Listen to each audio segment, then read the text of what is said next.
My first roommate experience didn't happen in a college dorm. It happened in a house in a mountain town, good old Virginia. I was actually the landlord at first because I put some money down to secure the place, but I didn't mind. I was moving down there with Sarah Jo, her boyfriend, and Chrissy. That's 3 people to pay me back on rent money, and regardless, I was just excited to be living in a house with a sweet front porch.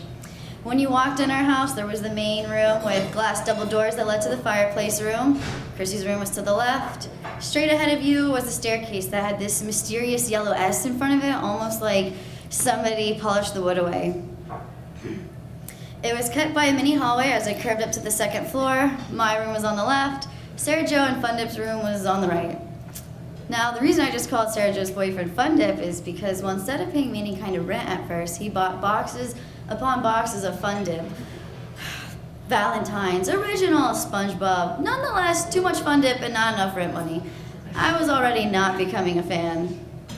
When I arrived at the house, I checked out everything everywhere, even the creepy basement. I was drawn to this beautiful wooden box that had flower vine carvings along the edge.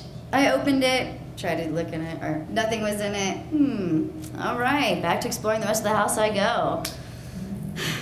About a week or 2 living in good old 412, I was starting to get really annoyed with Chrissy and her late night munchies and what sounded like dance parties downstairs. One day during breakfast, I just said, "Hey, Chrissy, could you be quieter when you're getting food at night?" "Dude, it's not me, and I don't want to talk about it." I glared over at Sarah Jo. "It's not me." Fun Dip repeated the same thing. Ooh, immediately we all knew. Ghost. So we gave the ghost a name. Oh, it's just Jimmy. You didn't know he lived here? Yeah, he's a party animal. It's all good. No worries, no worries.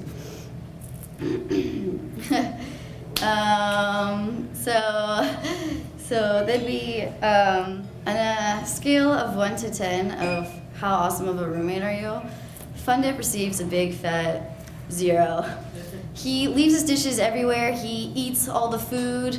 And for some reason, he just forgets to put the toilet seat down. Long story short, we sent his ass home. We were so excited to have an all-girls house until we remembered Jimmy still lived there.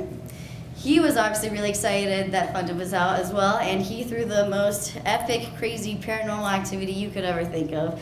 I remember hearing it, and at one point I opened my eyes and I just saw this sweet little girl staring at me so curiously. She had my face shape, my big eyes, Sarah Jo's thin lips and skinny nose. I remember thinking, she looks just like me and Sarah. The next morning we all knew we heard like the epic paranormal activity. I was just about to say something and Chrissy said, "Dude, it's not me, and I don't want to talk about it." So I actually forgot I even saw her until Sarah Jo mentioned, "I don't think he's a boy." You're right, she's not. Both puzzled as to why I was so quick to agree to say that, asked if I wouldn't talk about it. It was at the grocery store I finally told them how she looked just like me and Sarah Jo. So that night, Chrissy was out of the house. Me and Sarah Jo were chilling in our hardly finished fireplace room. Kept giving each other shifty eyes. At one point, she thought she saw something cross my glasses. I didn't say anything. She moved seats and we began talking, and then I could just tell at one point, "Do you see her?" She said she saw her outline appear in the glass double doors I was sitting next to, described her height, and that she had long, wavy hair. Now, my 2 remaining living roommates are like terrified when it comes to paranormal activity, and well, I just refuse to be afraid. So I reminded them that she's a little girl who likes to dance. She's obviously awesome.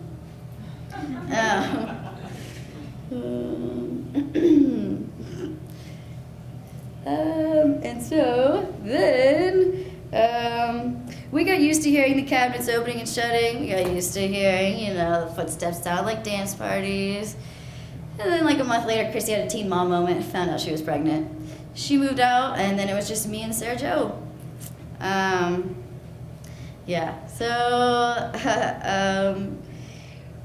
We ended up telling our Liberty neighbors about Sarah, which we gave her that name because there was the S at the bottom of the staircase. And we even told them about the mysterious box that wouldn't close.